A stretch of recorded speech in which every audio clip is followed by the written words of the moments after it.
যারা আসামি তারাও যেন আইনের অধিকারটা পায়। প্রধানমন্ত্রী সাবেক শেখ হাসিনা সহ যারা ছিলেন, আহত মানুষকে পুড়িয়ে হত্যা করা হয়েছে, হয়তো তার জীবনটা বাঁচানো যেত। আপনি জানেন আশুলিয়াতে যে ঘটনা ঘটেছিল, এই ধরনের অসংখ্য ঘটনা ঘটেছে। তার তো বিচার কাম্য, এবং বিচার হওয়া পৃথিবীতে যুগে যুগে হয়েছে, বাংলাদেশও হবে। এটা মানুষের প্রত্যাশা। কোনো রাষ্ট্রে যদি আইনের শাসন থাকে সে দেশে হবেই, হতেই হবে। এখন ধরেন সেই বিচার আওয়ামী লীগকে ফেস করা উচিত আইনি প্রক্রিয়া অনুসরণ করে। আবার বর্তমান যে সরকার আছে তাদেরও স্বচ্ছ গ্রহণযোগ্য করা উচিত বিচারটি, যাতে আন্তর্জাতিক মান বজায় থাকে। আমরা গণহত্যার বিচার চাই, মানবাধিকার লঙ্ঘনের বিচার চাই, গুম আনাথরা স্কিলিংয়ের বিচার চাই। আপনার ধরেন আইন শৃঙ্খলা রক্ষাকারী বাহিনীর হেফাজতে যে সমস্ত মানুষ হত্যা হয়েছে তাদের সে হত্যার বিচার চাই। কিন্তু সেই বিচারটা যেন আন্তর্জাতিক মান অনুসারে হয়। যারা আসামি তারাও যেন আইনের অধিকারটা পায়। প্রধানমন্ত্রী সাবেক শেখ হাসিনা সহ যারা ছিলেন, আইনি অধিকার থেকে যারা বঞ্চিত যেন না হয়, সেটা হচ্ছে মানুষের কাম্য। মানে এখানে তো সাবেক কোনো প্রধানমন্ত্রীর বিচার হচ্ছে না, একজন অপরাধীর বিচার হচ্ছে।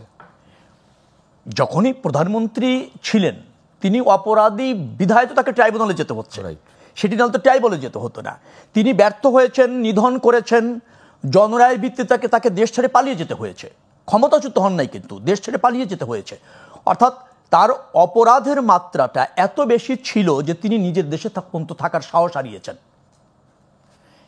নিজের দেশে থাকার সাহস হারিয়েছেন। তো এই ধরনের একটা ফ্যাসিবাদী সরকার বা শাসকের বিচার হবে, এটাই ন্যায্য। সেই বিচারকে যাতে করা যায়, মানে ভুন্ডুল করার জন্য অথবা আতঙ্ক তৈরি করার জন্য জনমনে আওয়ামী লীগের কিছু দুষ্কৃতিকারী আমি বলবো, অথবা আওয়ামী লীগের নির্দেশে ছত্রছায়া যারা এই দেশে এখনো পর্যন্ত যে পরাজিত শক্তি আছে, যে সুবিধাভোগী শক্তি আছে, তারা এখনো পর্যন্ত একটা ভায়োলেন্স তৈরি করে জনমনে আতঙ্ক তৈরি করতে চাচ্ছে, অথবা যারা বিচার প্রক্রিয়ার সাথে যুক্ত আছে তাদেরকে এক ধরনের প্রত্যক্ষ হুমকির মধ্যে রাখতে চাচ্ছে, এটা অনাকাঙ্ক্ষিত। সেটি হলে আওয়ামী লীগ আরও পতিত হয়েছে, এবং আওয়ামী লীগকে রাজনীতিতে আগামীতে ফিরতে পারবে কিনা কোনোদিনও সেই প্রক্রিয়ার মধ্যে আওয়ামী লীগ চলে যাচ্ছে। বিচার দাবি ছিল, গণমানুষের দাবি ছিল, সংস্কার গণমানুষের দাবি ছিল। তারপর হচ্ছে একটা গ্রহণযোগ্য নির্বাচনের মাধ্যমে নির্বাচিত সরকার প্রতিষ্ঠা করারও গণমানুষের দাবি ছিল। বিচার ধরেন ইতিমধ্যে এজাহার হয়েছে, তদন্ত হয়েছে, চার্জ ফ্রেম হয়েছে, প্রসিকিউশন হয়েছে, রায় হবে আগামীকাল।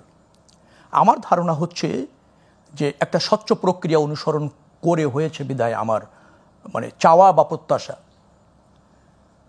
তো সেই রায় নিশ্চয়ই গণহত্যা যেখানে হয়েছে, মানবাধিকার লঙ্ঘন হয়েছে, আদালত মানবতা বিরোধী অপরাধ হয়েছে, ন্যায় বিচার করবে।